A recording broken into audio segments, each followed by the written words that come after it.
Good evening. Welcome to the January 15th meeting of the Town of Orange Planning and Zoning Commission. Before we begin tonight's proceedings, I'd like to point out the location of our emergency exits. The first one is to the door to my right, your left, in the middle of the room. The other two are located in the hallway, again to my right, your left, in the rear of the room rather. The first one immediately upon entering the hallway, the second one, or the third one rather, at the end of that hallway. We are expecting Commissioners Paul Kaplan and Ozzie Parenti to arrive shortly, but we're going to go ahead and I'm going to ask to alter the agenda and hear number 3 first. Do we have a motion to that effect? So moved. Second. All those in favor signify by saying aye. Aye. That is a request for release of bond for Founders Preserve subdivision, Founders Way, which is off of Lindsay Street. Traveler's surety bond is being held and a $20,000 cash bond. Can you comment on those, Paul? Yeah, we're the surety bond is for microphone. The surety bond is for $90,000. The cash bond is for $20,000. We've got the department head sign-off sheets. Everyone has signed off, with the exception of the fire marshal. They just didn't make it up to town hall to sign it. They will be signing it tomorrow morning. He is aware of it and did not have any issues? No, no. As a matter of fact, I talked to him twice. He was supposed to come up here and sign it. So okay. So they're all set. The only caveat being is that in the process of releasing our zoning bond, they have to post a bond of 10% for road maintenance for a 2-year period. Okay. That's really the Board of Selectmen's bond, not our bond. And they established that amount, correct? Yes. Okay. I talked to Ed Lieberman. It's probably going to be 15. So all of the work is complete? Yes. There's Lindy Street. That's off Lindy Street. It's called because Founders Lindsay Way. it says here. Okay. You know, there were a number of improvements that occurred on Lindy Street and For drainage. other items. Yes, it's all been completed. It's quite all right. Paul, just to bring you up to date, we altered the agenda and we're dealing with the request for release of bond for Founders Preserve, which is off of Lindy Street. All the work has been completed. We have all the department heads sign-offs except for the fire marshal, who has reviewed it and just could not make it to Paul's office.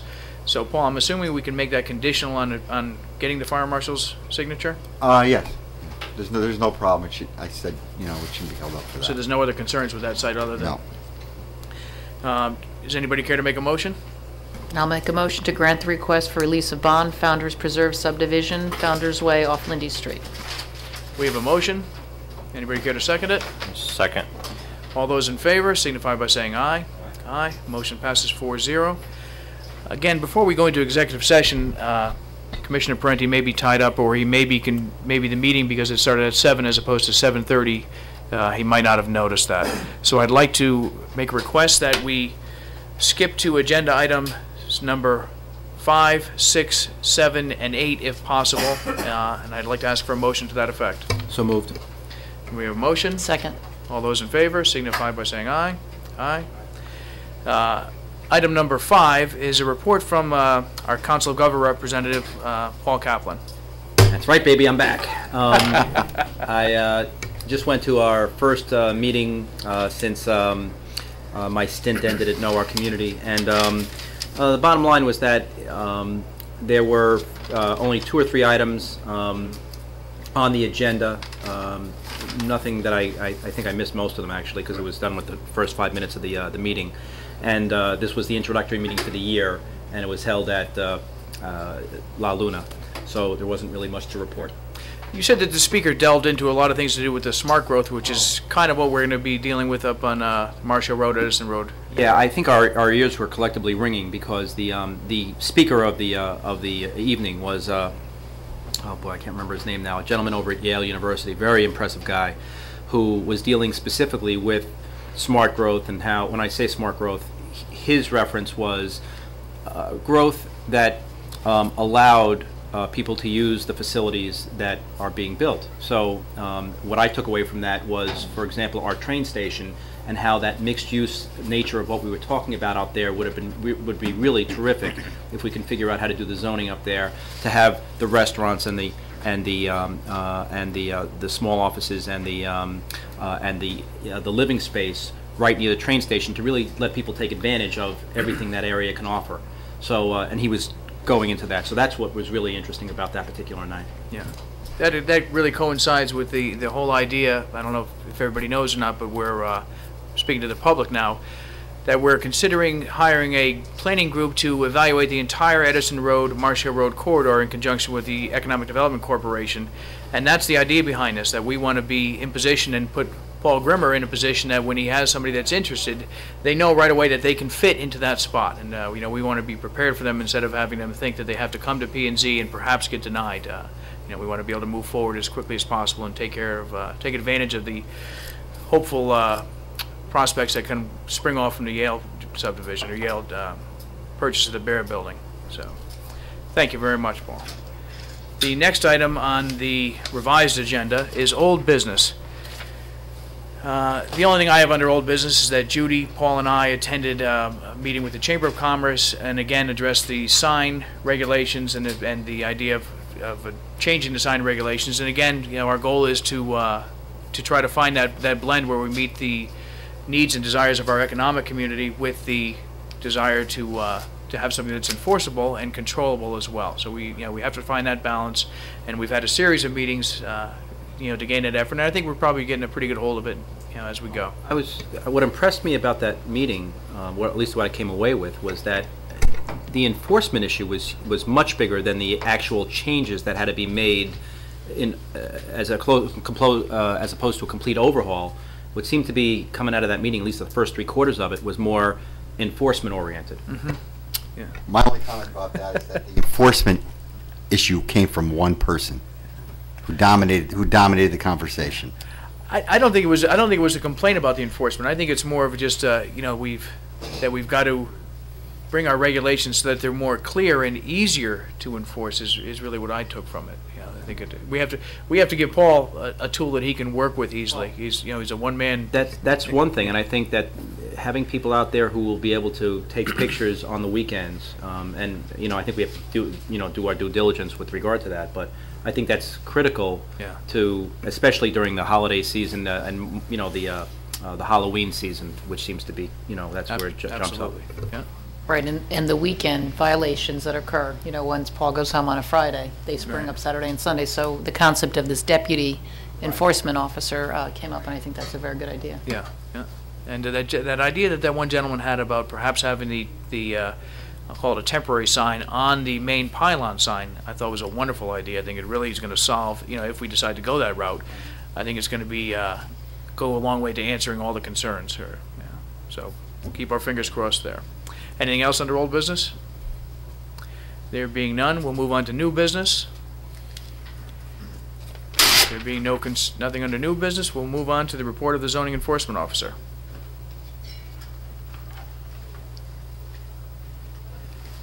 We were out there on the post road again patrolling for some signs, and I wasn't able to get back out there today. We were short-staffed in the office. But I know there weren't a lot of signs up, but some of the ones that were present were removed yesterday. There were a few that were still remaining. I couldn't check that today. Apart from the sign enforcement issue, we started making some inspections out at Fieldstone Village. We have a pre-construction meeting with all the department heads scheduled for next Tuesday morning at 10 o'clock here at Town Hall. And basically, we're going to be reviewing all the conditions of approval, make sure they're met, discussing phasing, and also we've also got, although we're holding a bond, it's really a bond, both a surety bond and a cash bond. That bond is really for the subdivision project. But at any rate, I was out there with Scott Allen on an inspection today and made a couple other ones, and they're only going to be doing some grading out there. We just made sure that all the sedimentation and erosion control fences were in. They've expanded the tracking pad down there because there is it's a lot of earth materials that are involved down there. It's a monumental job, in fact, and so they're good to go until with just some grading. Mostly around the staging area until next Tuesday, and then we'll see where we are then. Okay, thank you very much. Apart from that, just Springbrook Commons is still just finishing up. There's not a lot of work there because there's not a lot of work to be done, but it's finished up. There was discussion a while ago about was it Cuz Acres, where there was violations of somebody doing some work up there, and then there was subject litigation. I was just curious as to whether or not that actually went forward. That went forward, and the judge issued a fine of $100 a day from that court date, which was sometime in early December. Has there been any activity up there, to the best of your knowledge? I wouldn't say substantial activity. There has been some trucks going on site, but I can't see any. The last time I was up there was probably before the week before Christmas. I haven't been out there since. I think the important part is that they haven't come forward with the remediation plan, and that's what really was ordered by the court, correct? That they were Yes. held in contempt for? Paul, any update on the water test near Home Depot? Yes, I received an email from Pam Delfino, and that test was completed. I still have not received the results, however, but I'll follow up on that. That was last Thursday that I had gotten the email from her. But I think it happened on Thursday as well. She emailed me, so we tested the water, and we'll send you the results. Thank you. Are there any other questions for Paul? There being none, let's move on to review of the minutes from the January 2nd, and the two meetings on January the 8th. The only issue that I had, that I was able to see, was on the January 2nd minutes on page 3, and it's a very minor issue, and it's the first paragraph, whereas drive it is spelled drive-it, it is actually D-R-I-V-I-T. I believe it's a brand name, isn't it, Rick? Yes, Yeah. that's correct. Other than that, I have no issues with these minutes.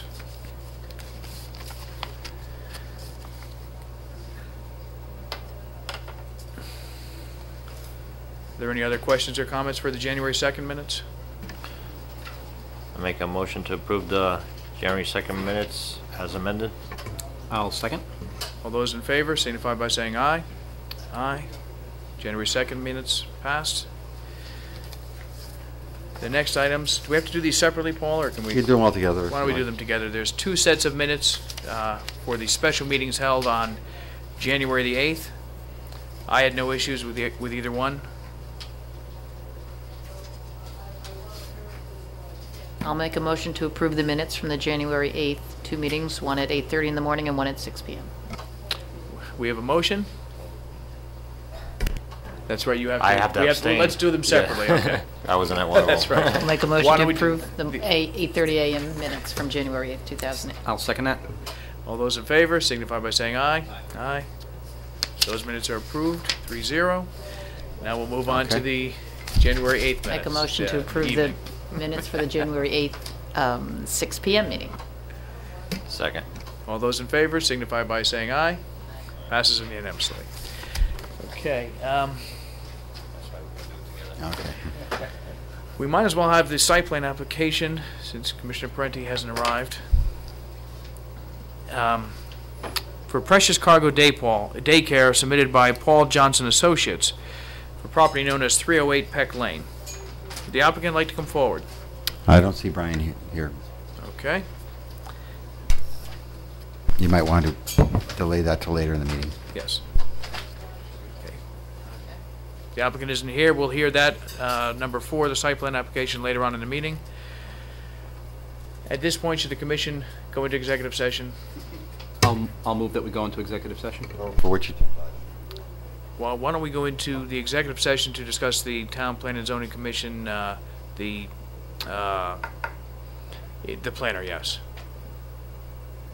I'll second that motion. Do we have a room available where we could meet? well, there's rooms upstairs like we can use. Whether there's 5 seats. There's Commissioner Parenti, okay. You didn't look at the front of your folder, did you? Can we? You we didn't ha- look at the front of your folder, did you? Can we have that motion? Again, we didn't, I don't think, we didn't have a vote on that yet. Paul, can we go into both executive sessions at the same time? Sure. Yeah. Okay, you know what, though? Why don't we, if we could, we can make the motion to go into both executive sessions at the same time, and that way we don't have to come down and go back. I'll revise my motion to go into both executive sessions at the same time. I'll second the revised motion. And we need to invite Pat Sullivan, our attorney. Is there anybody else that we need to invite in? Paul Grimmer, to be invited into the discussion on the planner. And I believe that's it. So I guess you have to amend your motion. So amended. Seconded. All those in favor signify by saying aye. Aye. We've come out of executive session at 6 minutes past 8. For those persons here that are here for the Precious Cargo Daycare at 308 Peck Lane, that item is going to be put off until our next meeting, which is February the 5th. So we're going to postpone that. For the persons here for the Ravenswood information session, and that's really what it is. The attorneys are meeting now. We're probably going to go back into executive session, and we don't know if any action will be taken tonight. So I don't know what to tell you. You're certainly welcome to stay. I just want to remind everybody here that is here for that as you all know, the public hearing is closed on that, and the purpose of the public participation is really to, if we come to an agreement to go along with the settlement, the purpose of the public being here is to inform you of what the decision was and how we came about that decision. And that's really the scope of what can be involved. The public participation at this point is a way to explain to you what the settlement terms are to the best we can, if the attorneys let us at this point, and answer your questions to do with the settlement, so that you're informed of how we came to our decision and what decision we make, if we make a decision tonight. Yeah, we can make it brief because we've got to open our public hearing. Chairman, you think the last time we came, you said Yeah. You've got to come to the podium. Sorry.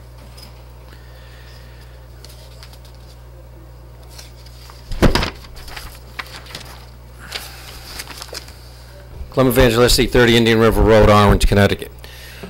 You say the last time when the meeting was canceled that we would have an opportunity to speak. We've gotten all kinds of data, that pertains to especially the DEP, the dump that these places are going to be built on, and we have lots of information. We have the news here, and I think it's important, despite what the lawyers say. We're talking about the health and safety of people here. And the lawyers, they make their deals, but the bottom line is it's going to affect people here 10 years from now. So I think we should be allowed to speak, because we think we have some pretty important information that could affect the town of Orange in years, not Indian River, the town of Orange, the impact that other towns have been faced with, and I think this board and the people need to know that. I mean, and so the lawyers, they can sit in their rooms and do whatever they do. But the bottom line, this project has been turned down 3 times by every agency. I'm going to have to stop you here, and I'll answer one question, and that's going to be it for now. This commission was aware, and thankfully the people in the neighborhood brought us a tremendous amount of information that gave us the position that we could take to challenge this, and that's why we denied it, because we agreed. Those considerations are what we took when we had our discussions with the attorneys to possibly reach a settlement on this. So we've taken all that information in there. I've done a tremendous amount of research myself on this. Other members of the board have done an equal amount of research. I've spent 4 days up in New Britain, with Mr. Fisk and his representatives and the town representatives. Another day down in Mr. Pellegrino's office. We're all aware of the concerns, and there are many concerns. But I think when you're informed of what has taken place, it will alleviate your questions. But as far as taking new evidence, it's just it's a matter of the public hearing is closed. We cannot take new evidence. Again, what I'm saying, this isn't really new evidence, but the fact that our corporate attorney wouldn't even allow the wetlands to hear about the dump.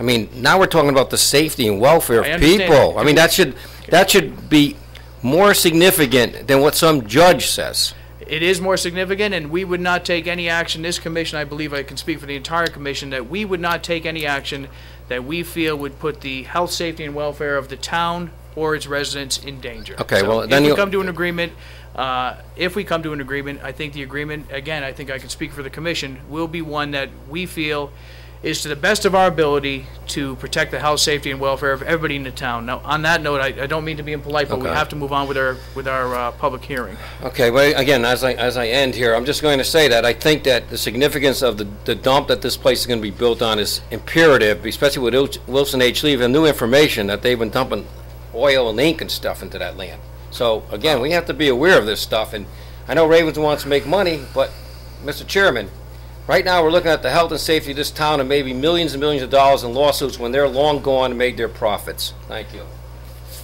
Thank you. At this time, I'd like to ask Commissioner Parenti to read the public notice.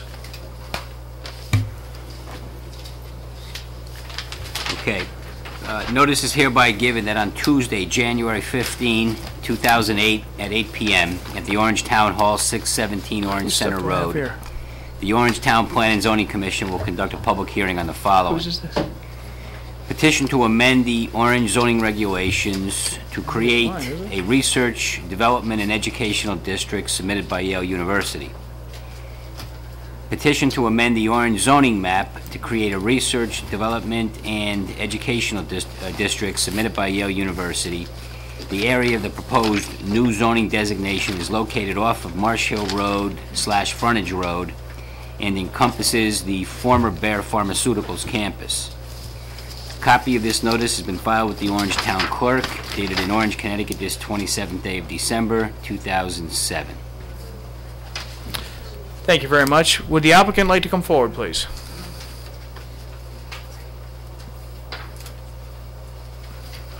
Good evening. Good evening, Mr. Chairman, members of the Commission. My name is Michael Morand, Associate Vice President of Yale University, with offices at 433 Temple Street in New Haven. It's delightful to be here. Thank you so much for providing us the opportunity. I'm joined by my colleague Joe Hammer, counsel for Yale on this matter with Dave Pitney. And if I might, Mr. Chairman, just offer a few background thoughts of how we got to where we are and what we're hoping to do with this amendment that's before you. If that Please, and I apologize for the delay. No, we are excited about the opportunity. As all of you know, Yale University acquired formally and closed in the fall on the former Bayer Pharmaceuticals site in Orange and West Haven.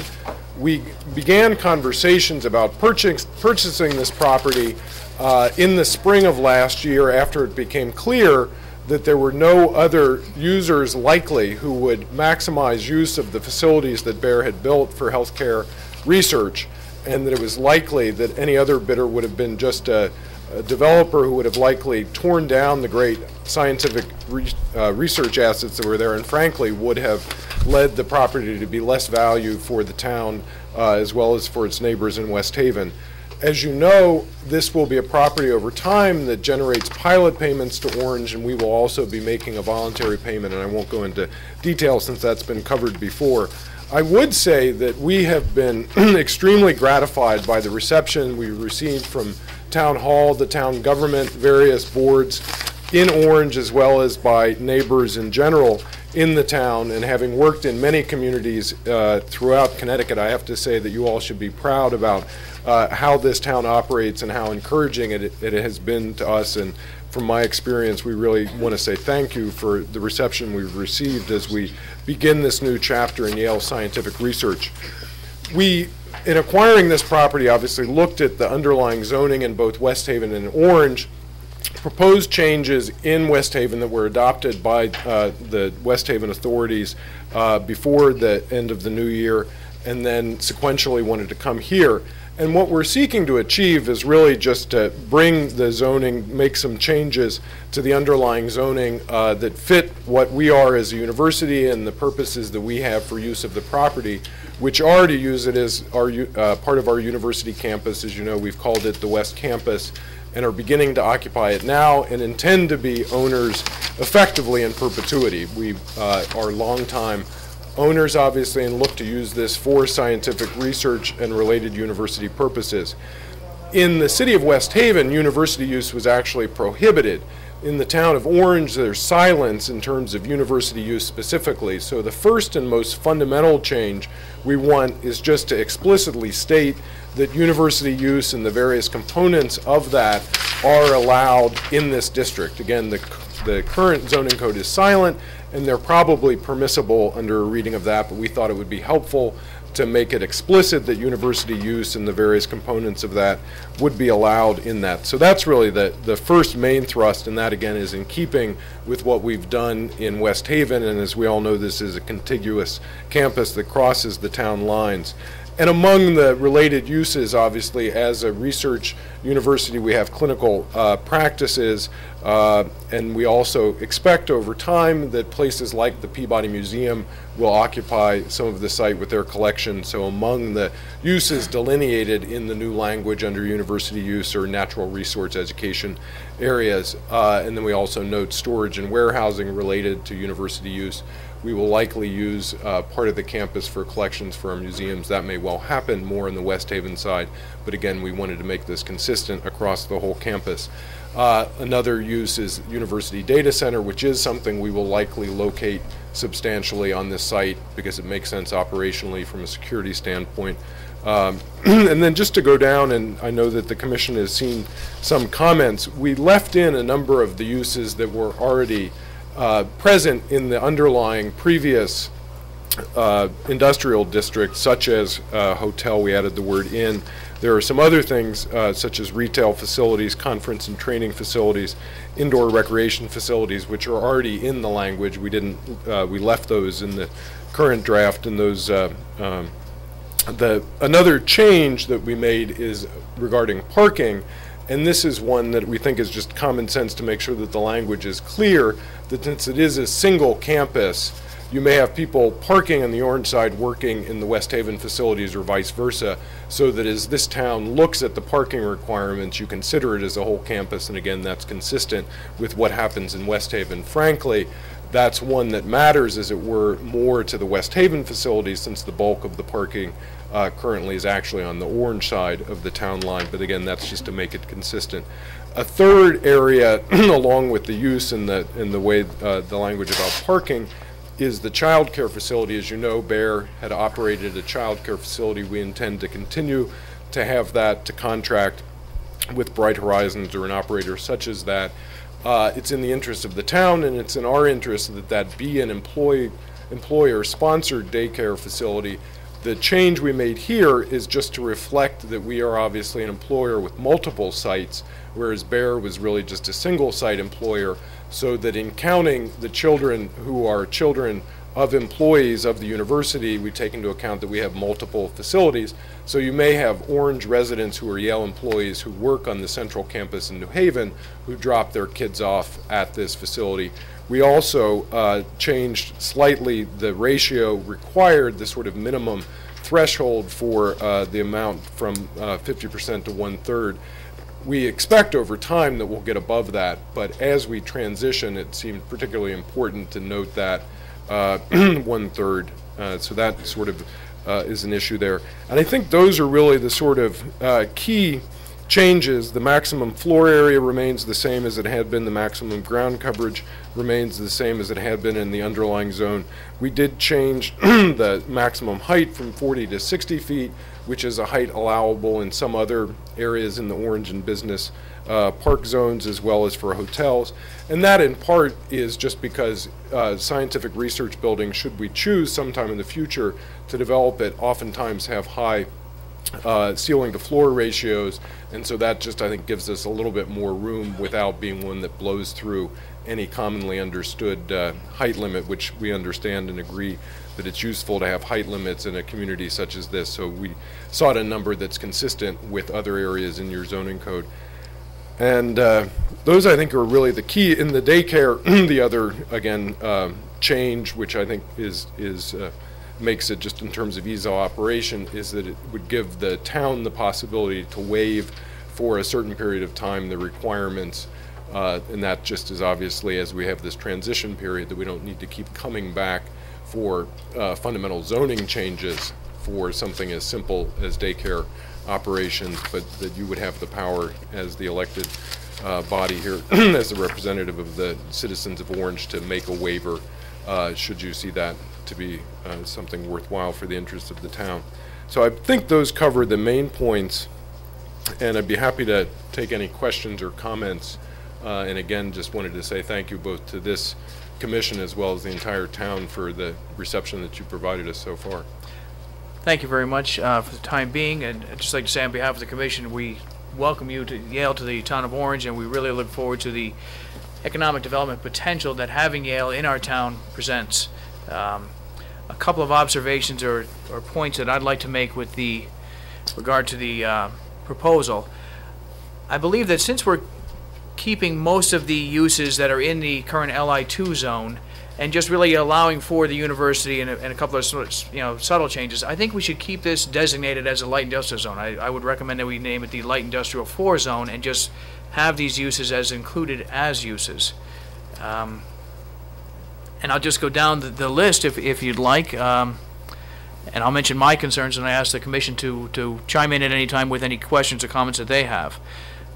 Proposed under permitted uses are university or college including related facilities. There's no issue on my part there. Number B, which is medical offices, clinics, healthcare facilities, and inpatient and outpatient treatment facilities. Again, I have no issue there, and Mr. Morand commented on that. Paul? I got no issue with the actual statement. Brian brought out a good, well, at least a point that I think we should talk about, is that does G... Yeah, and you should have gotten a memo. Didn't it pass down to you? Right. Well, but my point, I think his point here is seems to conflict with using medical offices. Oh, Paul, these have to be passed down. I'm sorry. he commented on that. Yes. Oh, never mind. Brian, would you like to go over that now at this point? Yes. It was more kind of potentially conflicting language in that section G would allow for professional and office buildings, and again the wording is from the current regulations, but it says exclude establishments which primarily provide services to customer and clients on the premises. And one of the I assume the basic provisions of this zoning district is that it would allow medical offices, clinics. I mean, it's a biotech, so I understand that. But medical offices clearly would provide, and clinics clearly would provide professional services to clients on the premise.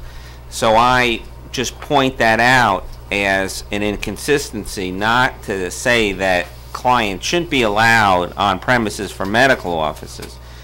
As kind of the second go-around with that is that I did prepare a memorandum this afternoon that says basically I would recommend, if the commission goes along with this, that G be amended that says office buildings for business and professional establishment excluding those non-medical establishments, adding that word, non-medical establishments which primarily provide services to customers and clients on the premise. So that would continue to allow medical establishments to provide clients and customers and patients and whatnot.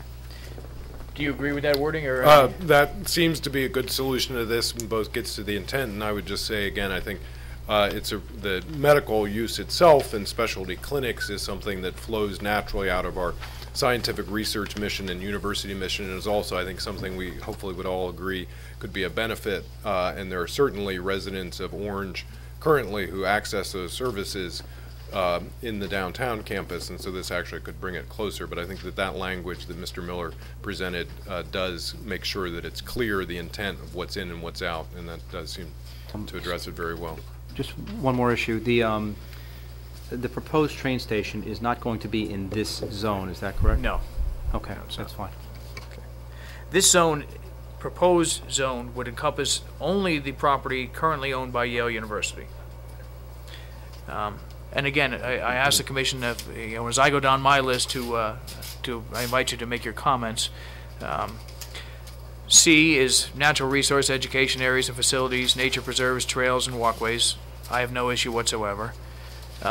D, storage or warehousing related to university or college use. I have no issue there.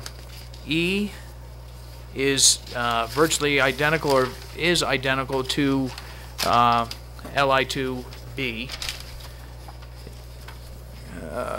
F is added the data centers and facilities, and Mr. Moran touched on the desire by Yale to have that there and the reasons why they desire that. Again, I have no conflict there. We've gone over G. H, I, J, K, L, M, N, and O are identical to what is there currently in the LI2 district, so I have no issue with keeping those in this new, I'll call it the LI4 district for now.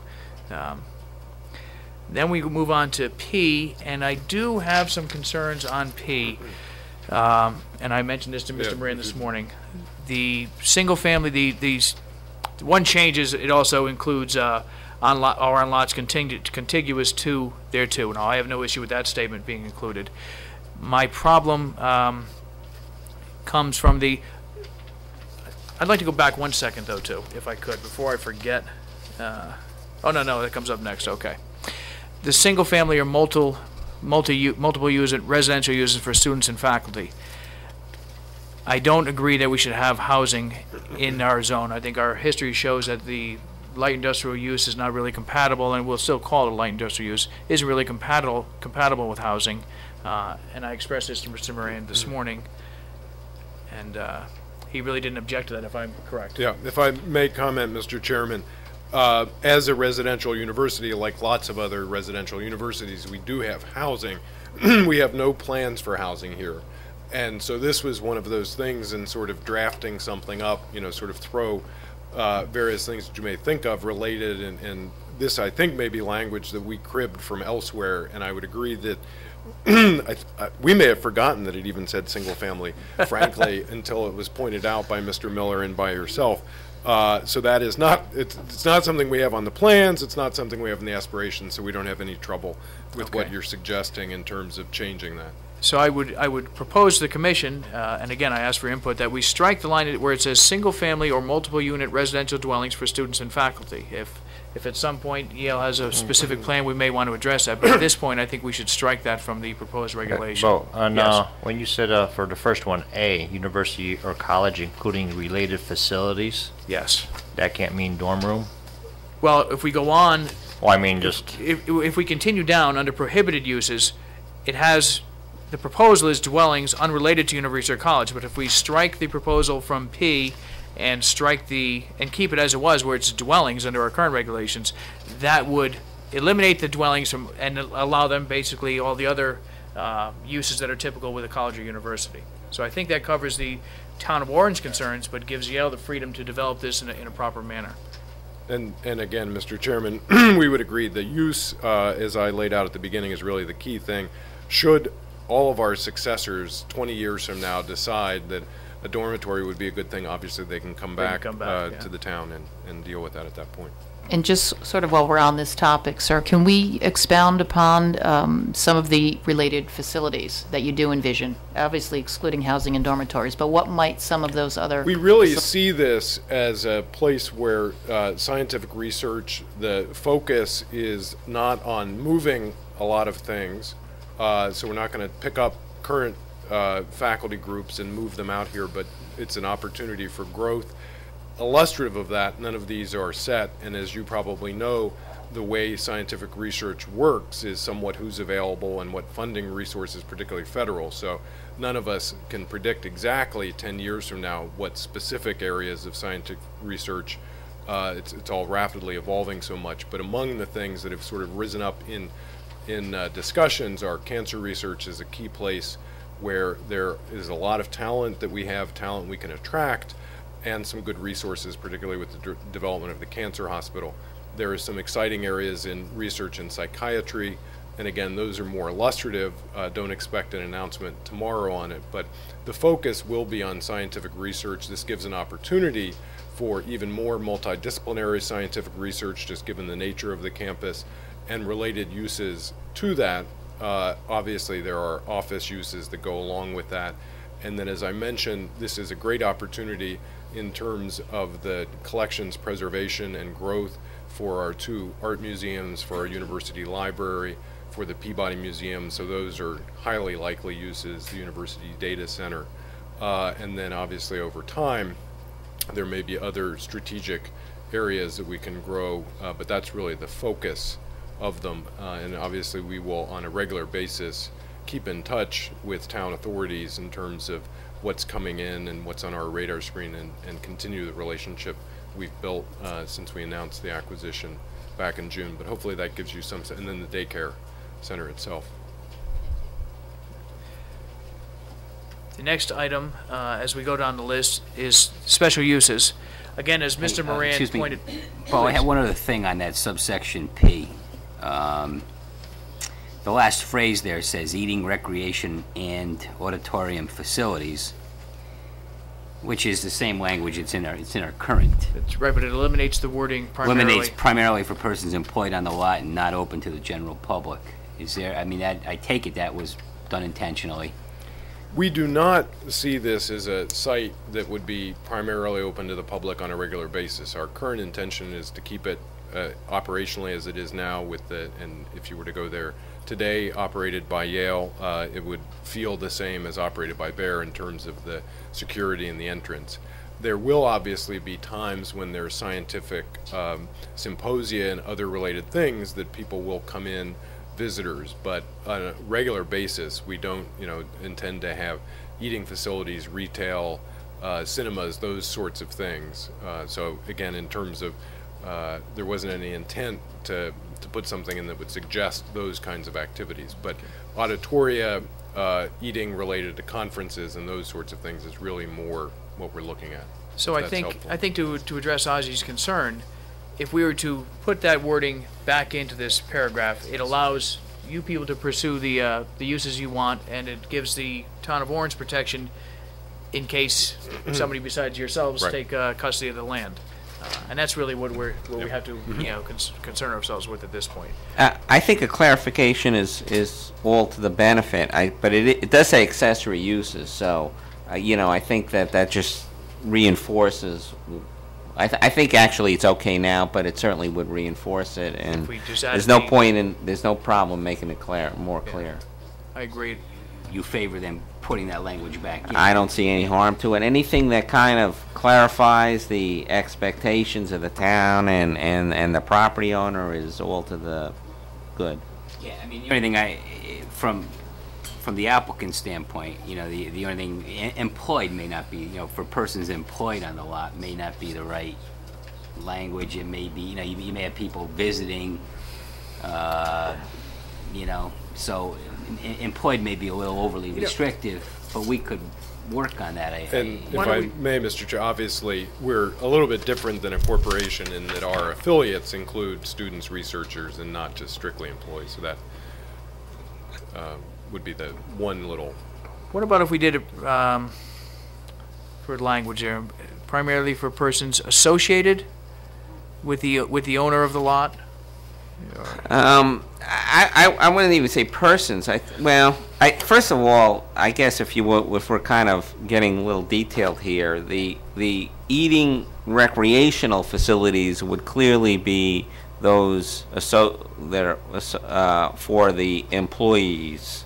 The only is that we have to include students. You could have a visiting professor from, So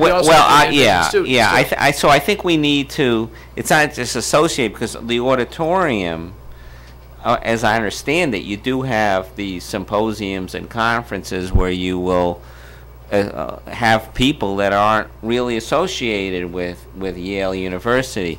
So I'm not sure what the language is. I think we understand it, and I think we could probably formulate some language that probably isn't what you have right now, but will.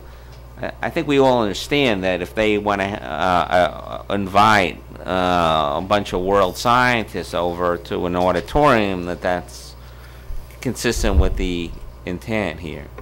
Why don't we take a minute and try to work on that language? It doesn't seem we're putting you on the spot here, you think? Or okay, we'll go on to the special uses portion of it, and we'll get back to that. I think that's a good point, and I think we're close anyway. So it's when we go on to special uses, as Mr. Moran pointed out, they're proposing to have the standard of 1/3 as opposed to the current standard of 1/2. He's explained his reasons for that use.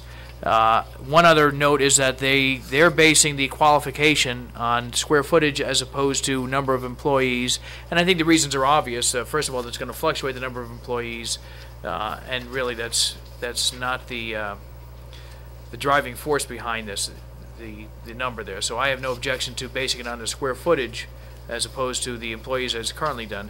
The one portion of this that I do propose that we change is the final sentence, and that is where it goes on to explain it. It says, provided, however, that the commission, the zoning enforcement officer, or the zoning minister may modify or waive such requirement for a period not to exceed 12 months for good cause shown. And again, that goes back to what Mr. Moran pointed out, that there may be times when they don't have this 1/2 or 1/3 and specific reasons for that. But I think that that decision should rest with the elected officials. So I think that we should strike the zoning enforcement officer and zoning administrator portion of that and leave that to be the commission.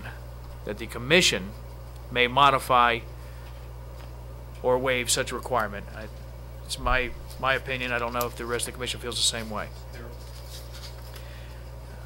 Going on to B, hotels and inns, the really only change there is that they're adding the word inn as opposed to just hotel from what's currently allowed in this zone.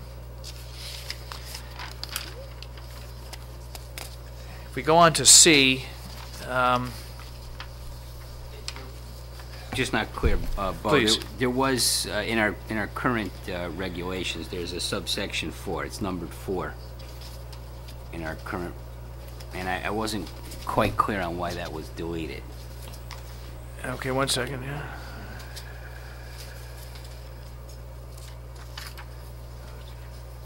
Okay, that's right. Existing 38366 requires that a function space be proposed as be the proposed amendment, not to contain, and this proposed amendment doesn't contain this. Originally, in our LI2 zone, when we allowed the regulation, sorry I missed that, Ozzy, thank you for pointing that out. When we allowed the hotels, one of the requirements for the hotels would be that they have a function space. In other words, a banquet hall or something of that nature. I don't see that it's necessary in this area. I don't see it. I think it's somewhat overburdens the applicant if they decided to put a small inn or hotel for their uses. I don't see why they would have to have a function hall when there are going to be auditoriums and things of that nature in the complex itself. So I think it would be redundant in use, and I don't feel it's necessary. Well, wouldn't this hotel be for public? Pardon me? No, this would not be. It would be private. Yes. This is the only occupant in the zone. This is the only occupant in the zone, So, correct.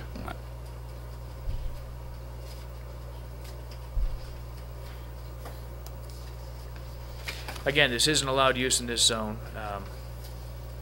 Currently, the current LI2 zone.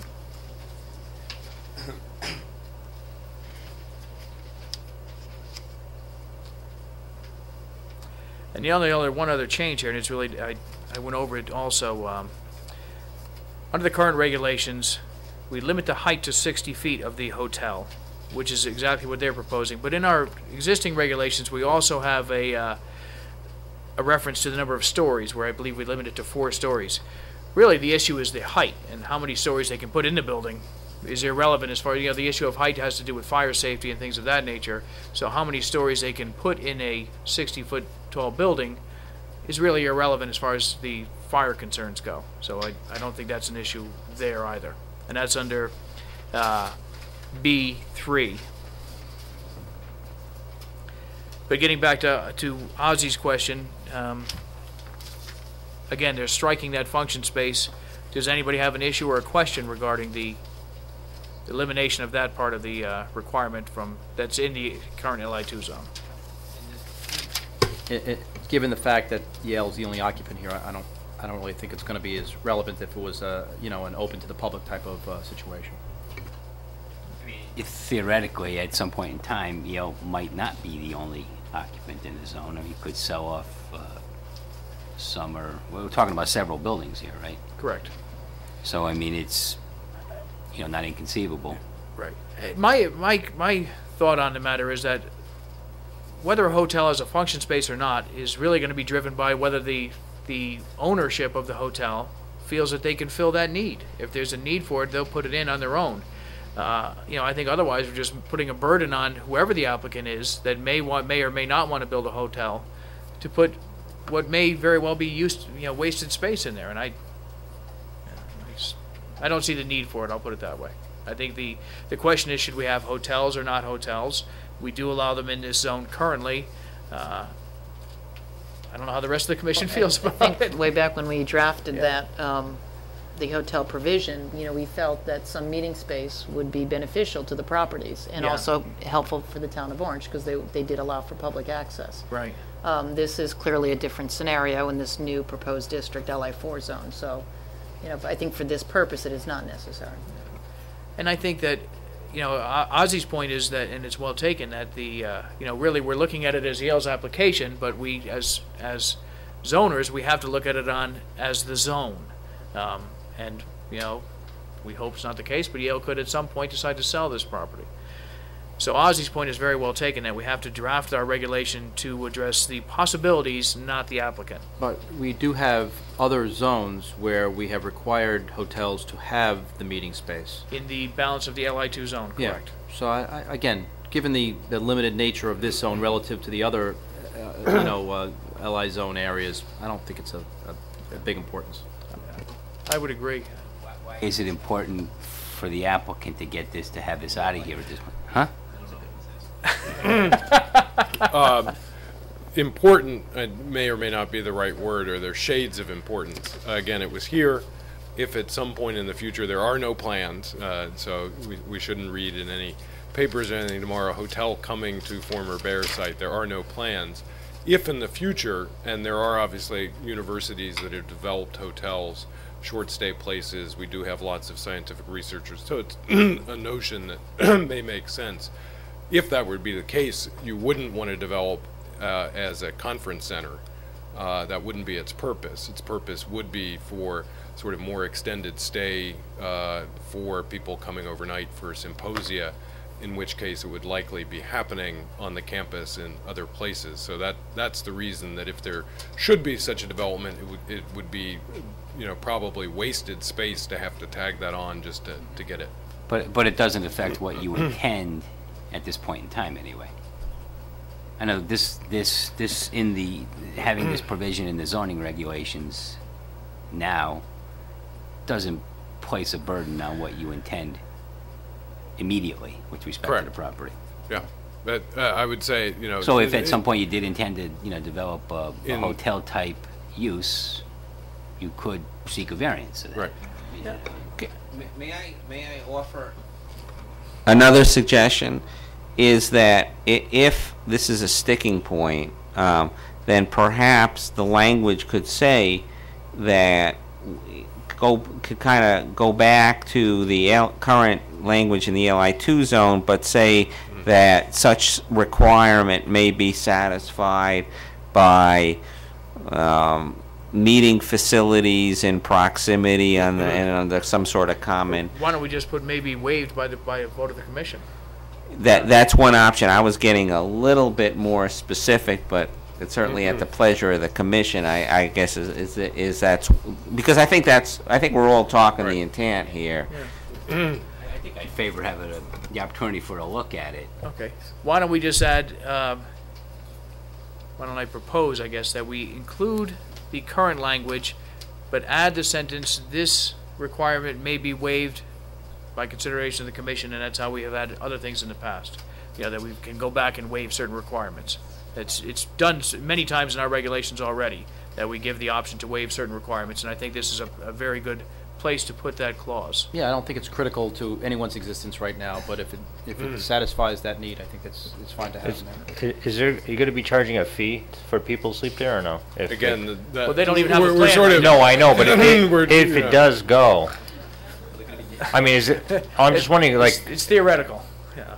I mean, if you allow, no, because if you allow like Marriott to construct it and they're making the money on it, and they block a certain 50 rooms, I mean, that's not the same thing as Yale running it.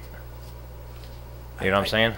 I don't think it's. I don't really understand your concern. Or They your- could call up Marriott and say, build a hotel with 100 rooms, Okay. and we'll always guarantee you we'll take 50. Yale doesn't have to be bothered with anything. But in reality, that's a public hotel, no? Okay. Because they're saying this is a private hotel. But what I'm saying is, I still don't see what that would have to do with the wording that we're going to have there. Is, as Commissioner Perenni pointed out, that we're going to add in the existing language requiring the function space, but give the commission a chance to waive that provision if we so choose. So when they come in with the application, that's when we'll decide. Correct. Okay. So regardless of who, if anybody ever builds a hotel, will have the opportunity to address that issue at that time. Right. And again, I just want to be clear, this is not our hotel. It's your pre-existing hotel language. And so it's not when we come in, it's if sometime in the future some unknown successors come in. I just want to be clear on that we're, again, So did that you we don't take those we don't notes down, set Brian? expectations or headlines that a hotel is coming. Okay. I would recommend that it be carried over to another meeting, and that if we, this is a brand new zone. Yeah, we're not. And although we're not anywhere near done changes, yet but- anyway with tonight's discussion. And it's always nice to have that resolution. Right. Whenever you have a zone change, you want to say that it complies with the comprehensive town plan. And and I have all those those comments as well for later on. So we've gone over the hotel part of it. Brian has an understanding of our concerns and our intent. I'll put it that way. So we'll go on to C, where it says stores and other buildings and structures where goods are sold or services rendered primarily at retail and developed in a unitary development. A unitary development is defined consisting of, this is language that's there now, and I'll, for lack of a better term, I'll refer to this as the Stu Leonard's clause that we put in the LI2 zone. It's my feeling, and I don't know if the commission feels the same way, that I don't feel that another retail component should be allowed in this area. I think there certainly should be language to allow for retail as an ancillary use. We don't want to ban it. We want to have retail space in there that they can use for support of their staff and their desires there. But we don't want to have language that would allow for a shopping center, or I should say, I don't want language that would allow for a shopping center there. And I think this language would allow for such a development. And I ask the commission's feedback, their thoughts on that as well.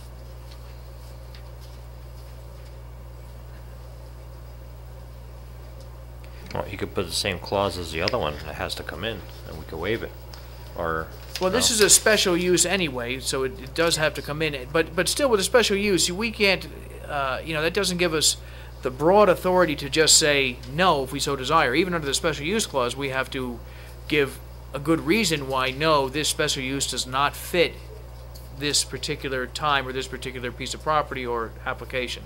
So it's not the broad yes or no, that we might want to have. Right, I think we need to, this particular situation, I think we need to talk on a broader scale, because this is a relatively, this is a small portion of a larger question in the what do you call it, in the industrial zone. And I think it's a point well taken. I'm not sure anyone's in favor of the expansion of retail into that zone, but just doing it here is not necessarily going to solve the issue that you're getting at. And it may be that we deal with this on a broader level. Yeah, I agree with that, Paul, and I think that what I would suggest at this time is that we eliminate this language that would allow for this. Maybe draft some language, Brian. We spoke about this briefly this afternoon. That would allow for a limited Bookstores retail, or- as for a coffee shop or something like that. That may be just outside the building, some type of limited retail there. And as Paul pointed out, I think what he was referring to is when we conduct the study in this area, we may want to allow for additional retail. Maybe not. Maybe we will, maybe we're not. But we're going to be really addressing that issue again, separate from this. So I would suggest that we ask Mr. Miller to draft some language that would allow for limited retail to support the uses that we know that Yale has desires for now. And we really are going to be addressing the issue in really the near future, within probably 8 months to a year anyway, in this general area. And that's when we really could have the evidence in front of us to make a better decision as to what we want to go forward with here. Is this section relevant to the applicant? Why did you include it? That was my question. No, it was already in. Did you include it because it was there. there? It was there. Or is Yeah, it a need for Bear? I mean, did you envision retail? You all could tell me why it was there. Yeah, we don't plan retail development there. There are obviously, as related to university use, things like coffee shops, sometimes gift shops, those sorts of things, but we do not have any plans, aspirations, intentions as it relates to retail, so it's only there because it was there previously. Yeah. And those type So of you're things. just trying to take this as an opportunity to clean that up? I mean, it's really got nothing to do with the applicant. Well, I'd like to have it eliminated from this particular zone. Again, the coffee shop, that sort of thing, is really something that you could come in and say this is an ancillary use anyway, Right. and wouldn't need it. But I think to give them a little bit more leeway, I mean, in the case of, even a bookstore would be an ancillary use, but I think we could give them a little bit more leeway to have a limited amount of retail to support their desires and needs here so that they can grow with the project, but still protect the town, again, from a use. And again, we're going to be revisiting this idea in this general area in the very near future. So I think that I'd like to see that reworded to a limited basis, Brian, if you will, if the commission feels the same way. I don't know if you do or not. Again, given this zone and the user, although I know we have to look at it on a zone basis, I don't particularly want another retail outlet in there. So I think that would be to restrict it to their ancillary uses. I don't think is going to give anything up that I'm interested in anyhow. Is the commission in agreement that we should have Brian draft language to that effect? Yep. And do you have any objections or concerns? That sounds perfectly reasonable, Mr. Chairman. Okay. We'll go on to D, where it allows for conference and training centers for use by companies, corporations, organizations, educational institutions, and groups for events, executive management, education, training purposes, or meetings of their officers, directors, shareholders, members, faculty, and students and employees. This paragraph exists in our current regulations except for the language that includes educational institutions and the wording faculty and students. Mr. Chairman, actually going through this right now, this strikes me as this somewhat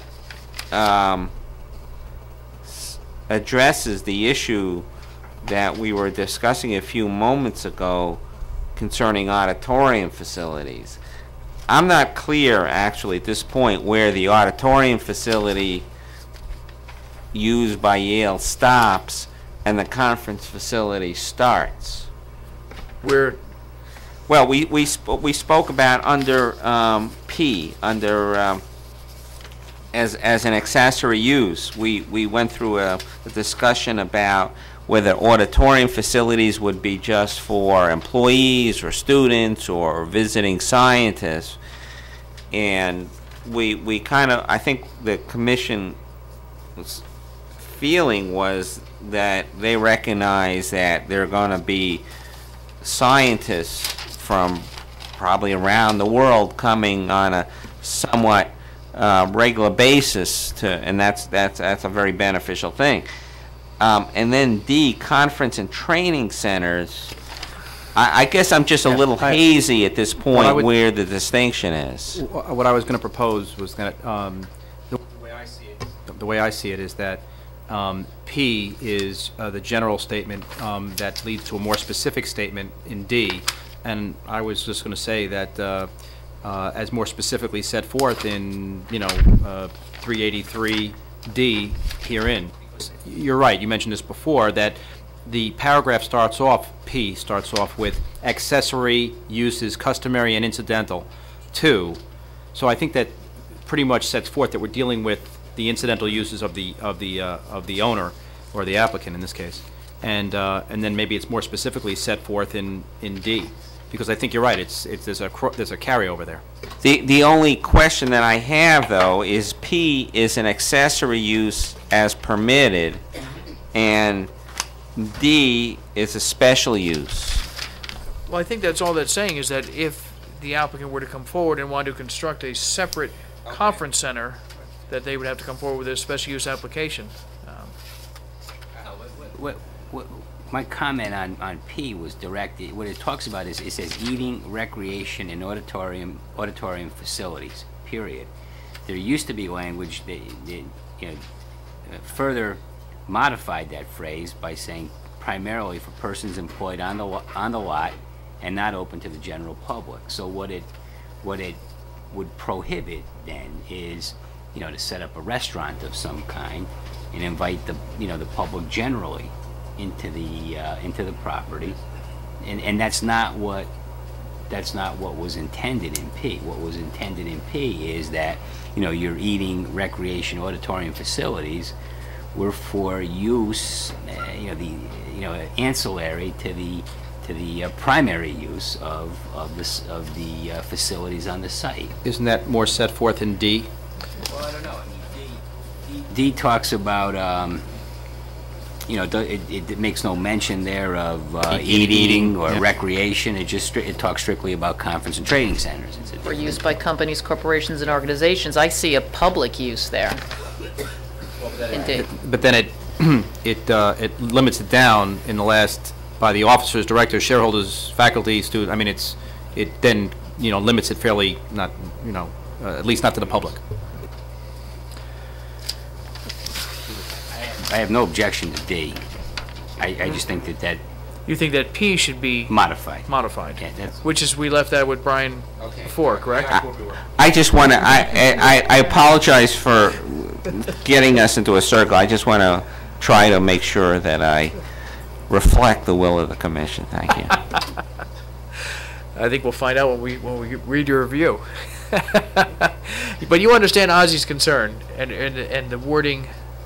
I share Ozzy's concern, and we want to have that wording. Facility, a batting cage. I mean, somebody would set up a batting cage there and invite the general public into the batting. It's not what's again. I think the intended. applicant might think we're nitpicking here, but but we do have to plan for the zone and not the applicant.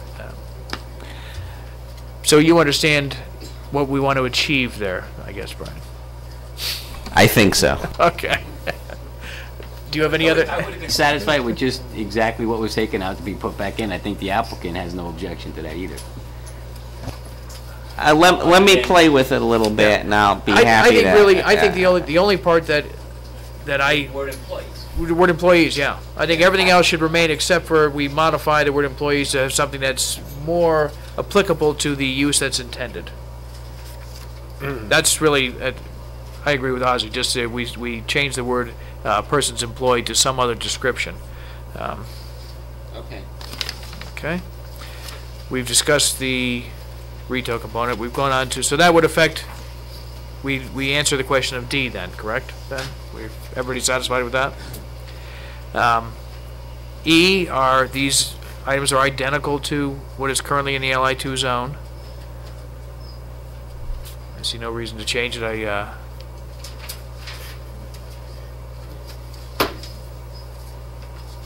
The commission have any issues with D? Okay. We'll go on to prohibited uses. And this goes back to the beginning where we touched on the residential component. This proposal would change it from currently dwellings to dwellings unrelated to a university or college use. I think at this time we want to just leave it as dwellings being prohibited. Okay. The only other issue here that is at all different from what is currently in our regulations is the height requirement. And if I recall, the height requirement had two stages in the LI2. The hotels were allowed to have 60 feet, but any other building was limited to 40 feet. You should all have a memorandum. I spoke to the fire marshal today. My only concern with this was whether the town had the ability to to protect it from fire damage. And as you can see from the fire marshal's notations here, that he had no issue whatsoever with the 60-foot height. So I see no reason why to not allow for 60 feet throughout the zone. Well, this may be a time to also read in the responses we've gotten from the regional planning agencies. Okay. While I do this, Paul, I'll read the fire marshal's comments into the record, and you can go ahead and read the others in. This is dated January 15th. It's addressed to Walter Clark, Chairman, Town Plan and Zoning Commission. It's from Fire Marshal Timothy Smith regarding building heights for FD operations. In response to your inquiry of building limitations, the Orange Fire Department does not have any restrictions on building heights for fire suppression operations. Prior to the Fire Department's Ladder 37, which is in quotations, being placed into service in 1998, the department had limited capabilities for reaching buildings that are over 3 stories in height. But that is no longer the case. There are several site access requirements for this apparatus that need to be included in site design for a facility. These include turning radius, fire lanes, water supply and terrain, but the truck is designed to service up to 6 stories of building height depending on the configuration of the facility. In addition to fire department equipment capabilities, state fire code and fire service tactical operations have improved dramatically to include automatic fire sprinklers, standpipes, and proper fire-rated design requirements for commercial buildings that have multiple floors. With these systems and suppression tactics in place, fire department operations for most fires will be managed from the interior portions of the building that is over 3 stories. So he has expressed that there are no concerns for the fire apparatus to want us to limit it to 40 feet or anything else. Paul, do you recall when Bear was operating on the property that West Haven was the first to respond in the event of an emergency because of their apparatus and capabilities? Do you know if that's still the case? I think Orange always said that they could handle whatever happened in Orange. Okay. Paul, would you like to read those other? Yes. From the Valley Council of Governments, addressed to myself, Paul Denise, zoning administrator. Application to amend the Orange zoning regulations, Research Development Education District. Dear Mr. Denise, the Regional Planning Commission of the Valley Council of Governments, via mail ballot, voted to accept the staff recommendation of no negative intermunicipal impacts regarding the above referenced proposed amendment to the Orange zoning regulations and the Orange zoning map. A copy of staff recommendation is attached. Sincerely, Rick Dunn, Executive Director. From the South Central Connecticut Regional Planning Commission, addressed again to myself. Dear Mr. Denise, thank you for sharing the proposed zoning regulation and zoning map amendment. The Regional Planning Commission, RPC, reviewed these proposed changes at its meeting on Thursday, January 10th, 2007. By resolution, the RPC has determined that the proposed zoning regulation and zoning map amendment does not appear to cause negative intermunicipal impacts, nor do there appear to be negative impacts to the habitat or ecosystems of Long Island Sound. Please contact us if you have any questions. Again, we appreciate you referring this matter to us. Sincerely, Charles Andres. And there was one email.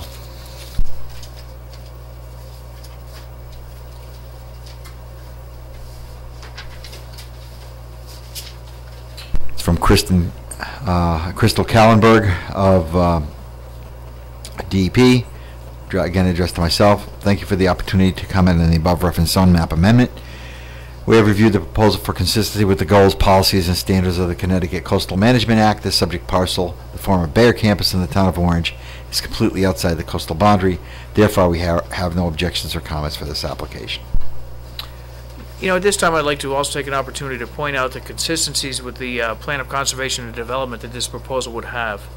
You know, as noted on page 2, the title of the page is Purpose and Scope of the Plan, and it goes through various issues, and one of the most striking is that the overall purpose of the plan is to protect the health, safety, welfare, and general safety of the citizens while promoting prosperity.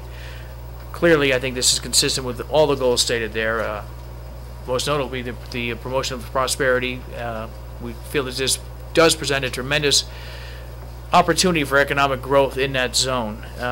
If we go to page 5, where the heading is Overall Policies and Goals, it really is consistent with all of the bullet points right down underneath the policies and goals: to maintain the quality and livability character of the community, maintain the pattern of development whereby the town is essentially divided into residential area north of the post road and an economic development area south of the post road, protect the suburban and rural character of the residential areas, provide for housing opportunities. Well, that's not applicable here. Encourage well-planned development in the economic development area to provide a healthy tax base, avoid adverse impacts on important natural resources, provide for the maintenance of healthy, safe, good living and working condition in the town as a whole. I'm sure that Yale University is a prime example of good working conditions. And continue the semi-rural pattern of historic features in the town. If we go down further to the bullet points in the policies, well, that's residential there. If we go to page 6, where we have the economic development area goals, it's really consistent with provide for the furtherance of vibrant economic base, review building and site design standards on a regular basis to accomplish quality site design, building design. Numbers 3, 4, 5, 6 are really not applicable to this type of an application. Number 7, to create a controlled development district along the Marsh Hill Road corridor that allows for quality hotel and light industrial uses. Again, it's consistent with those findings. Page 7, which covers the well, actually, we can go back also to the top there under retail. What we have before us now would restrict the expansion of retail into the light industrial zone.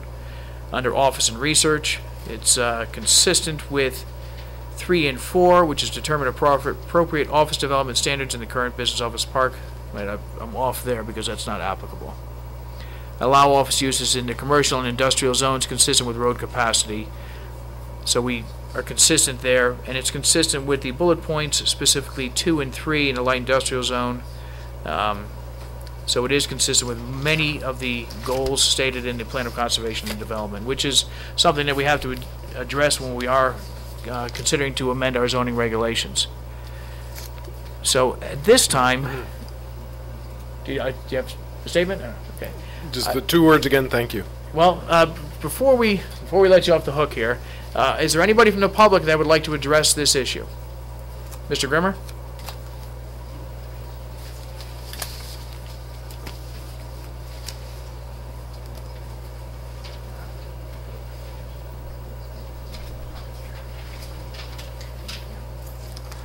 Good evening. I'm Paul Grimmer. I'm the Executive Director of the Orange Economic Development Corporation. On January 11th, Michael Moran from Yale University had an opportunity to report all of these zoning changes to our Board of Directors. At that point, I think we had an attendance of 17, 18 individuals who heard everything that you heard today. And overwhelmingly, the board voted to endorse the proposal of Bear. We did not get bogged down into the minutiae of it because we figured that's what your job was going to be. And from everything that I've heard today, it's good news. It's good news for Yale University. It's great news for the town of Orange. You know, for many, many years, Bayer Healthcare has been a very good neighbor and a good steward of the property for the town of Orange.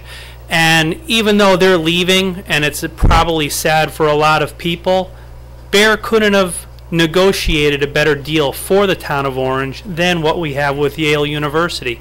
I think the long-term viability of the town of Orange is going to be enhanced tremendously. The research and scientific components that are going to be coming out of Yale University's campus here in Orange is going to spill over to other areas of our town, and I think it's a great day for all of us, and I appreciate you giving them the time and the opportunity that you have. And on behalf of the Orange Economic Development Corporation, I just want to say thank you, and we like what Yale's proposing. Thank you very much, Mr. Brown. Would anybody, Mr. Zioli?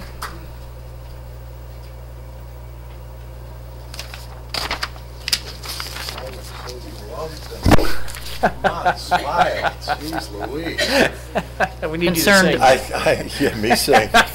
Carry a tune in a pail. Jim Zioli, First Selectman, Town of Orange. We've had a lot of discussions about Bear moving to town and Yale moving to town. Or Yale, Yeah. Bear moving out of town. And the good that they will bring. And tonight, standing back there listening, I've heard concerns of, you know, if they decide to leave and move, what'll happen to the site. And you know, the only time Yale left a site was over 300 years ago when they left Old Saybrook and moved into New Haven. Since then, We have to think of every possibility, Jim. yes, with ox carts. So I don't, you know, I think Yale has become truly the lifeblood of New Haven, and a lot of New Haven has redeveloped and done just great. And you know, because of Yale being there, without Yale, New Haven really would be a very small, little, almost non-existent village. And I think Orange will benefit from their improvements and development of this site. And looking forward, they have so much to offer for use of that site. You heard Mr. Moran earlier saying whether Peabody Museum is there, or you know, cancer research or psychiatric research, or maybe library storage. I don't know. It could be anything under the sun. But originally when this was purchased, we thought just research, and it shows that Yale goes, you know, far beyond the bounds of just research and this site will be utilized to the fullest, and it will bring in people from not just our New England area, but from all over the world, whether working there or coming to conferences and meetings there. And I hope you use, you know, your best and best, as you always do, of judgment to make this work for the betterment of Yale and Orange as a joint partnership that I see going on in the future for hopefully another 300 years. So thank you. Thank you. I think we can speak for the entire commission that we welcome Yale with open arms, and it's our desire to draft our regulation that's going to permit Yale to reach its full potential at that site, but we have to take a few things into consideration to protect the town of Orange, which is our primary goal. I think really the issues that we brought up are pretty much housekeeping issues, I'll call them. There's a few minor things that Mr. Miller is going to work on some language. Because of that, I think we have to carry the public hearing open until our next meeting, if the commission agrees. Well, we may not need to keep it open because Mr. Miller could submit recommendations to us. I would keep it open. That way the applicant has an opportunity to come back, yes. yes, because otherwise the applicant can't address us, correct? Okay. The reason we're going to keep the public hearing open, you understand, is that in case you disagree with some of the suggestions that we come forward with, you have a chance to address them. The reception, as I said, have been warm. It's not often that you hear applause in a zoning hearing, so we'll be happy to come back. I won't volunteer We hear to it come all the back time. every meeting, but we'd be happy to come back.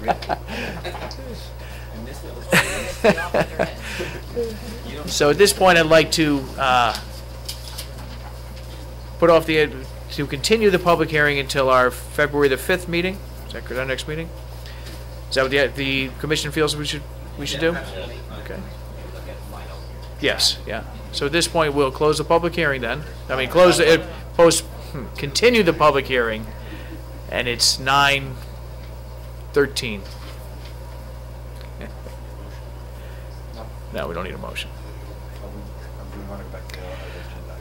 Yes. I've got to see where we are on the other agenda items. Where I buried my agenda.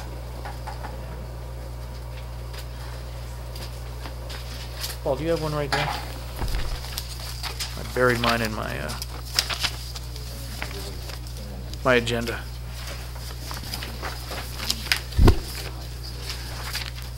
There we go.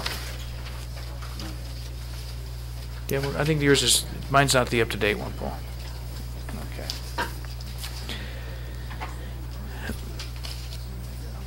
Where are the minutes?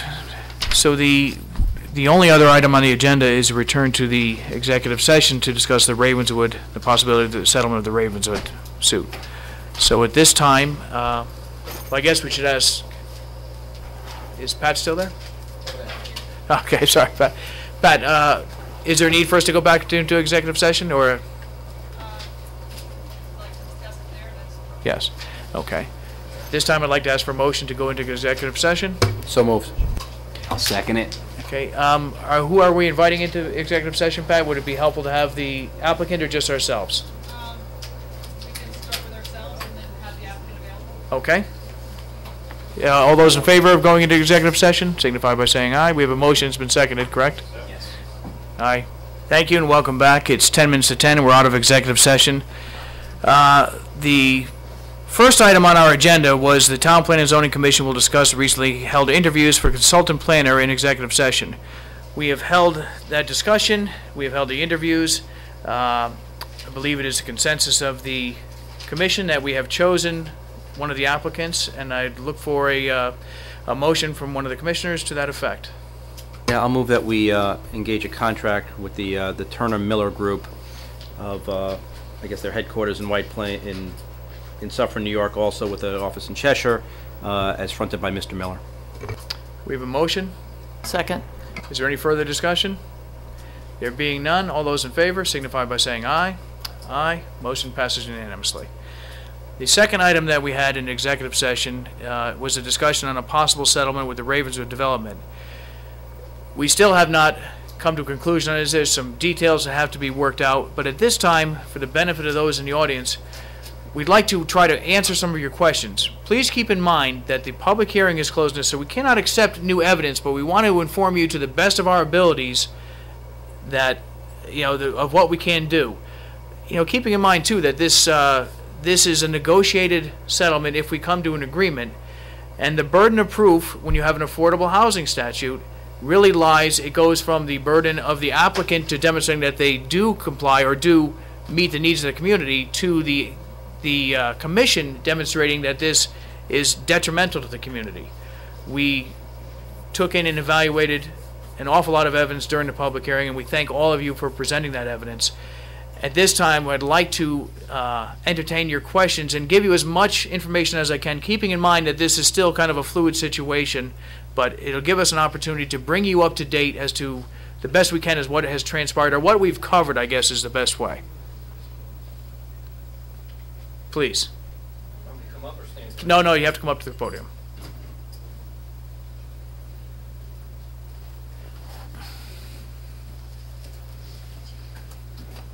Comm Evangelisti, 30 Indian River Road, Orange, Connecticut. As I've stated before, and I think I speak for a large number, Indian River, of course, is very concerned, but we're now looking at the total impact of the town. And I think that anybody who would buy one of these units, I think it's imperative that this commission protect the town of Orange in their settlement by insisting that anybody who buys one of these condos, it's in the deed that they're buying on a landfill or near a landfill. Because as you know, once the whole project is built, it's a congregate group. They're all involved. So if something happens, people get sick, like in the Southington case or in many other cases, you know, living on landfills, there have been historical problems as years go by with cancer and all different health situations. And I think that to protect the town of Orange, and being biased to Indian River, you know, with digging up and all that stuff going into the water and everything, but still the town of Orange could be liable for major lawsuits like Southington and many other towns, like in Massachusetts with methane gas I was reading about. We have all kinds of data that shows that this stuff happens all the time. So you have to be, it's good that the judge and the lawyers make these decisions, but as you know, and every agency that's heard this, wetlands from different agencies, you guys, everybody has turned it down. There's got to be a reason. And we're talking about various people from different administrations even. So this is a dangerous, hazardous building that's going to be put up here, and I think you have to really pay attention to the future aspects of the town of Orange and what it could happen to it legally. And some of you gentlemen are lawyers, so you know what I'm speaking. So we're very dubious about the fact that a couple lawyers and a judge who has never really had anything to do with this is making a decision, and we're totally closed out of the situation. We've got all kinds of data that we're presenting to the DEP, and we're going to continue to pursue it. I don't know that we're going to pursue legal action on our own. We're going to see what happens here, but certainly that's on the table for us. Thank you. I'd like to address that. To begin with, he mentioned that he's not only considering Indian River Road and Indian Lake area, but the entire town. This commission, with every decision we make, takes into consideration the effect on the entire town. In regards to the decision is not left up to judges and lawyers. We obviously have our legal advice. The applicant has his legal advice, but the final decision will rest with this commission. You know, we base it on the evidence that's presented. We have to base it also, in this case, in my view, somewhat unfortunately, because we're put in a different position than we would be with a normal application. We're kind of, you know, in a defensive mode as opposed to an offensive mode. But the final decision will rest with this commission. We always consider the impact of the entire town. The issues of the landfill is part of this negotiated settlement, and they will be addressed. This is part of what we have discussed at length. You know, it's kind of ironic, but as concerned about the landfill areas as we are, and I think everybody in the commission is, Mr. Fisk and the applicant is also equally certain that these things will be addressed. And actually, in dealing with Mr. Fisk and Mr. Pellegrino throughout this, and this was a long procedure.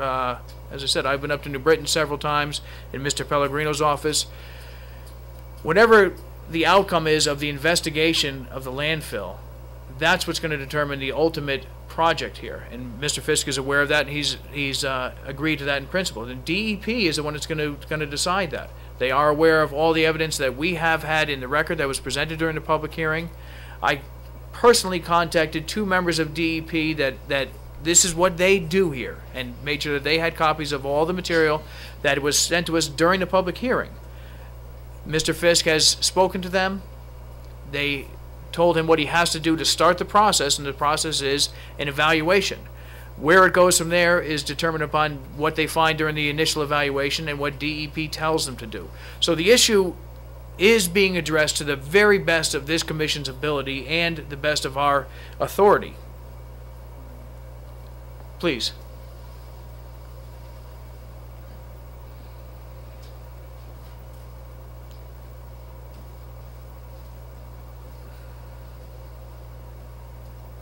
Hello. Barbara Schmidt, 38 Indian River Road. We appreciate the fact that you are addressing the landfill issue, because that is the one issue that we think is most major in this case. We thought we could present it proof that a landfill, large landfill, it was a town landfill for 20 years, does exist. And we're very concerned about it for the entire town. We also deeply appreciate the efforts that this panel, this commission has put into trying to fulfill your requirements and trying to deal with this landfill predicament. We know you've sacrificed time and effort, and we do appreciate it. We know that the burden has shifted to the town. We understand that. Yours is not an enviable position to be in at all, but just keep in mind, please, that this is not just a settlement of a lawsuit. This is a settlement of a lawsuit with respect to whatever might emerge from the landfill. Keeping that in mind, we know that in your discussions you may come up with some conditions for approval, should you finally approve. And we were hoping that we could add a few of our own for you to consider. And I'd like to read them into the record, but I'll give you copies of them as well, if you'd like. I don't think you we can can't. accept a written copy. Okay, all right, then let me read them. We hope that your plan would include the notification of all residents and businesses within a 2 or more mile radius prior to construction, explaining the potential hazards to their health from volatile organic compounds, methane gases, contaminants in the groundwater, in the air, and the surface water that are commonly associated and accepted to be present in landfills. And as documented in reports, if you Google sites like landfilltoxins.com, I mean, you'll be amazed at what's out there, the information about landfills. All of these, by the way, we have proof that this is necessary. We're very concerned about the lake and the river and the impact it'll have all the way through to Long Island Sound even. We asked for the testing of the groundwater and working wells on any property within a 2-mile radius of the Ravenswood site before, during, and immediately following the construction, and to continue indefinitely. The 2-mile radius is accepted in landfills. You'll find that when you look up landfill sites, 2-mile radius is what they generally refer to as being the possible potential toxic area. And the people who have working water wells, they deserve at least that much. Third, we asked for the continuous testing of on-site groundwater and of Indian Lake during construction. And 4, we asked for the annual testing of on-site groundwater and of Indian Lake beginning upon the completion of construction and continued indefinitely.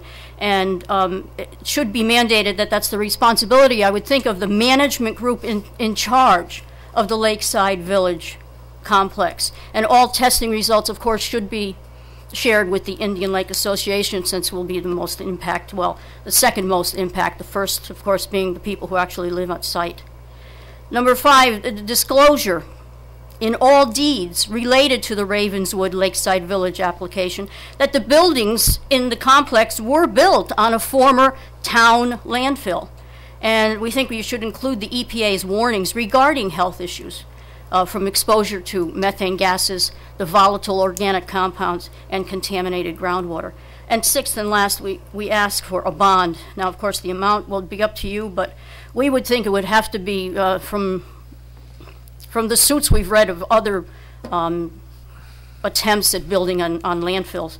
It would have to be at least in the double-digit millions of dollars to satisfy the dollar amount to protect our citizens really in two ways. First of all, an amount large enough to protect the Orange taxpayers from the financial responsibilities that they would have to pay from any catastrophes or health issues or displacements related to the landfill influences and disturbances. And secondly, you need the bond to be large enough to protect the health and welfare of all of the residents at risk and their properties that would be impacted by any aspects of the activities of disturbing this landfill. This bond should be obtained, we would hope, and continued indefinitely. We're very concerned about the impact of the landfill especially, and we do hope, Google the sites, they're out there, find out, do your own research, and good luck, and thank you for everything you are doing with us. Thank you. I can't really answer the question of whether or not we have the authority to proceed with some of those, but what I can say is that when DEP, when the approved engineering firm that DEP approved does their evaluation, initial evaluation of the site, that might provide further information, but we can't, I doubt, and again, I'm guessing, I'm not an attorney, but I don't see that we can impose restrictions until we know what's there. And I would hope, and again, I don't know, I'm not an environmental attorney or any type of attorney, but I would hope that if the environmental analysis demonstrates these things, that DEP, some type of a danger, that DEP would require certain actions to be taken or actions not to be taken. And really, Mr. Fisk is entering this process somewhat at his own peril, because he might find out that everything is fine there. He might find out that he's got a whole lot of trouble. But, yeah, excuse me? Other than that, I don't think that we can impose certain restrictions unless we know that there is a risk there. I mean, I'm not in disagreement that it's there. I mean, I saw all the evidence that was submitted at the public hearing. Again, I submitted that evidence to DEP personally because I am extremely concerned about what may be there. But the question is that it is, at this point, may be there, because we don't know. None of us here know what's there. We all recognize what we have to be concerned with whenever you disturb what was a landfill. But there's been also different evidence as to what was put there and what it was used for. So we really don't know the answers to those questions until DEP does an engineering firm does the evaluation. And that's when the next steps have to be taken. Again, keeping in mind that we don't have the authority to impose restrictions on something that we cannot prove a problem exists. If there had been an evaluation at some point that showed a contaminant in the ground, then obviously we'd get DEP approval. And DEP will evaluate this and take it from there. I mean, that's the question it handles right now is to find out what, if anything, is there now. And the applicant has agreed to submit this property to those examinations. Sure, what about the water testing? That should be in your prerequisites for them to test the water and stuff like Home Depot does. You have to come up to the podium, but That's all I have to say. you asked the question before. Mr. Evangelista asked the question about the water testing. Again, I think it comes down to what, if anything, we find there. And DEP again will make those the determination of what has to be done and what can be done. And it also may open up the property or the subject to additional litigation. But again, we have to find out what's there first. I wish I could give you a further explanation or a better explanation, but I'm trying to answer as many of your questions as I can now, as honestly as I can. Are there any other questions? I would like to say, in defense of Mr. Fisk and Mr. Pellegrino, that throughout this negotiated process, I mean, clearly Mr. Fisk is a businessman. His job here is to maximize his profit on this. But their team was cooperative and listened to what we had to say, our team, our attorneys, and Scott Allen and myself who went to these meetings. Obviously we had disagreements. I hope that we've come to an agreement in principle that can resolve this to everybody's benefit. But, the applicant was fair in our dealings, and Mr. Pellegrino was as well. And I think you'll find that if and when we do have a settlement, that these questions will be answered to the very best of the available data that's here now, and the issues that are left open are going to be addressed. Are there any other questions? Mr. Pellegrino?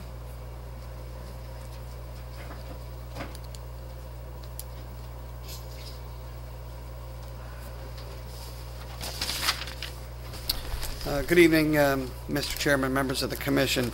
I just wanted to briefly respond to these issues, which we have discussed, and I think you correctly point out that we have agreed to submit the site to the state agency that is in charge of regulating environmental issues, if they exist. We, as you know, believe that the issues that have been raised greatly overstate the potential environmental impact on the site. Mr. Fisk has done a Phase 1 and a Phase 2 investigation of the site prior to purchasing it, as you guys know that most developers would do in making the investment he's made into the site. Notwithstanding that fact, based on information that you brought to the table, and I note there's no recorded DEP order on this site, so there's nothing on the land records from DEP relative to this site. But you provided us with information that was submitted to the DEP. Mr. Fisk and his environmental consultant subsequently met with DEP during the course of these discussions. They are based on your evidence and his agreement, are going to require certain additional testing and inspection and investigations out there, which we will undertake, and then comply with any and all of their requirements, all of their regulations relative to notices and the like. So we have agreed to submit this site, this project, to the state agency that has the authority to regulate environmental issues, and we will do that. We think that the work with the court and yourself and the members of the commission in our various meetings, while not easy, were productive.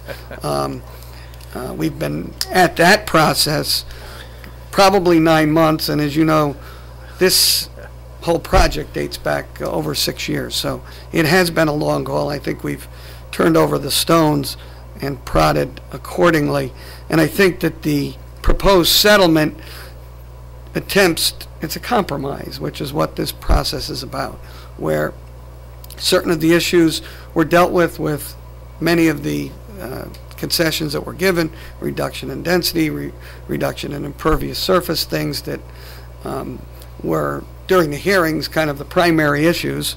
We've dealt with this issue and a number of other issues. We think that in doing so, we've brought forward collectively a plan that's worthy of your approval. We thank you for working with us on that. We appreciate your words in commending us on the efforts that I think Mr. Fisk undertook during the process, and we would do the same to you and members of the Wetland Commission who approved the settlement last month. We thank you for your time, and we would hope that you would approve the settlement so that some of these issues can be more further studied, revealed, and hopefully this project can be brought forward. Currently, what we're going to have, the town attorney is going to prepare a final draft in written form for us to evaluate, and we'll probably bring this up for discussion and possibly a vote at our next meeting, because we want to just have it in paper for us to digest what we've discussed in executive session just tonight. When is that meeting, do you know? February the 5th. Okay. All right. Thank you very much. Thank you. I hope we've answered as many questions as we can at this time. I know it seems quite vague, as concerned as the Planning and Zoning Commission is about the development of this project, we remain concerned, but we have to be cognizant of the fact that of the legal burdens and what we can impose and what we can't impose, and we'll do our very best to make sure that everybody in the town is protected as we do on a continuous basis. I believe we've covered all the agenda items. In this case, it's... I'll move to adjourn. Do we have a second? All those in favor? Meeting adjourned at 13 past 10.